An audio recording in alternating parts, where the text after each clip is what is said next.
కేసుపై పోలీసులు కీలక ఆధారాలు సేకరించారు. ప్రమాదానికి కారణమైన బైకర్ శివశంకర్ స్నేహితుడు ఎర్రిస్వామిని మొబైల్ ఆధారంగా గుర్తించిన పోలీసులు అతన్ని అదుపులోకి తీసుకున్నారు. అనంతరం ప్రమాదానికి గల కారణాలపై ఎర్రిస్వామిని ప్రశ్నించారు. కాగా ప్రమాదం జరగకముందే శివశంకర్ మృతి చెందినట్లు ఎర్రిస్వామి పోలీసులకు వెల్లడించారు. దీంతో ఈ కేసు మరో సంచలనంగా మారింది. అయితే శివశంకర్ ప్రమాదం కంటే ముందే మృతి చెందితే బైక్ నడిపింది ఎవరనే దానిపై తీవ్ర చర్చ జరుగుతోంది.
కర్నూలు జిల్లా బస్సు ప్రమాదం కేసుపై పోలీసులు కీలక ఆధారాలు సేకరించారు. ఇక ఈ అంశానికి సంబంధించి మరిన్ని అప్డేట్స్ మా ప్రతినిధి మస్తాన్ అందిస్తారు.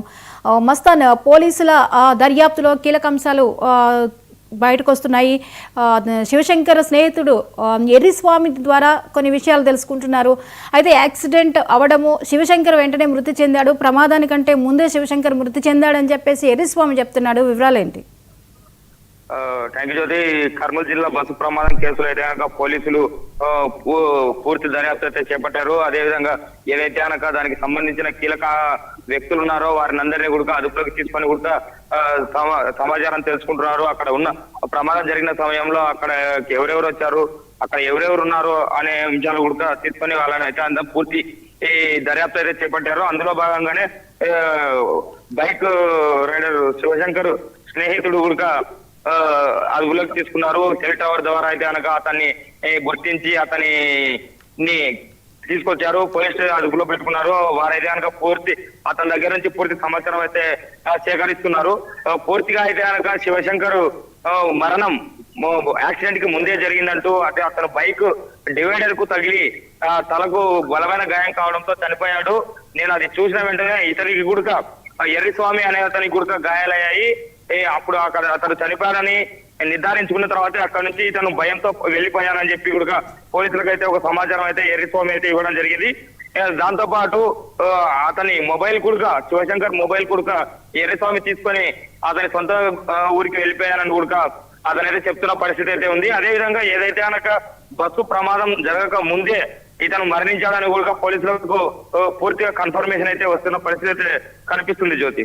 అంటే శివశంకర్ మృతికి బస్సు అగ్నిలో దహనం అవడానికి ఉన్న సమయాన్ని పోలీసులు ఎలా క్యాలిక్యులేట్ చేస్తున్నారు? అతను చనిపోయాడు, మరి తర్వాత అంటే బస్సు ప్రమాదాన్ని ఎర్రిస్వామి చూడలేదనుకోవాలా? ఏం జరుగుండొచ్చు?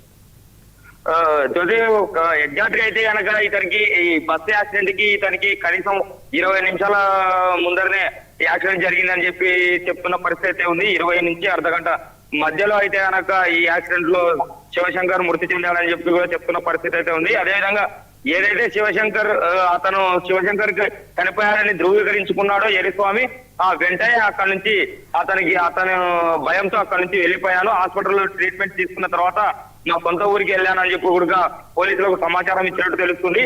అదే విధంగా ఆ బస్సు యాక్సిడెంట్ జరిగింది అనే విషయం కూడా ఇతనికి నాకు తెలియదు అని కూడా వారికి చెప్తున్న పరిస్థితి. ఫోన్ స్విచ్ ఆఫ్ చేసుకోవడంతో అతనికి ఎటువంటి సమాచారం అందలేదు, నాకు రాలేదు.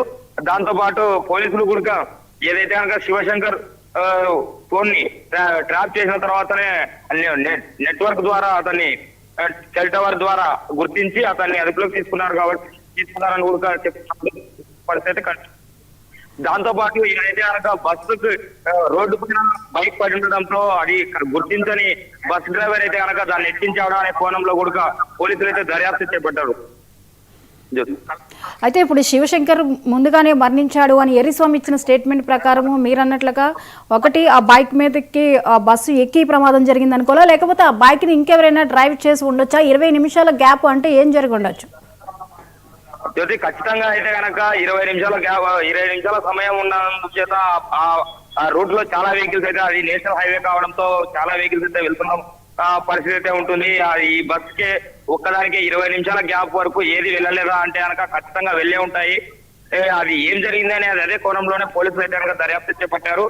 పూర్తిగా ఈ బస్సు ఇతను అయితే కనుక మరణం పూర్తిగా డివైడర్ కు తగులుకోవడంతోనే తల డివైడర్ కు తగులుకున్న తర్వాతనే అతను చనిపోయాడు. పూర్తి మత్తులో అయితే ఉన్నారు. అతను డోర్ నుంచి ఇక్కడికి వస్తున్న సమయంలోనే ఇది జరిగిందని కూడా చెప్తున్నాడు ఎర్రిస్వామి. జ్యోతి, అయితే బస్సు ప్రమాదం నుంచి బయటపడిన వాళ్ళు ఎవరైనా ఈ ప్రమాదం మీద పూర్తి డీటెయిల్ ఇవ్వగలుగుతున్నారా? జ్యోతి, ఇప్పటికైతే కనుక వాళ్ళకి ఎటువంటిది లేదు. జరిగిన సంఘటన 3:30 మధ్యలో జరిగింది. పూర్తి నిద్రించే టైం అది. పూర్తిగా వాళ్ళైతే కనుక నిద్రమత్తులోనే ఉన్నారు. ఏదైతే యాక్సిడెంట్ జరిగిన వెంటనే పూర్తిగా పొగలు అమ్ముకోవడంతో అలర్ట్ అయ్యారు తప్ప వారికి అయితే కనుక ఎలాంటి గుర్తు లేదు. వారు చెప్తున్న పరిస్థితుల ప్రకారం అయితే కనుక వారు ఎవరైతే ఉన్నారో వారు పొగ అల్లుకోవడంతోనే అలర్ట్ అయ్యాం తప్ప ఎవరు మమ్మల్ని పిలవలేదు. డ్రైవర్ గాని కో డ్రైవర్ గాని మమ్మల్ని అలర్ట్ గా చేయలేదు. అక్కడ లేచి కేకలు వేయడంతోనే అందరూ ఉలిక్కిపడి లేచామని కూడా చెప్పిన పరిస్థితి ఉంది. ఈ యాక్సిడెంట్ కి వారు చూసినట్లు సమాచారం అయితే ఎవరు ఇవ్వలేదు. Right, thank you Mastan.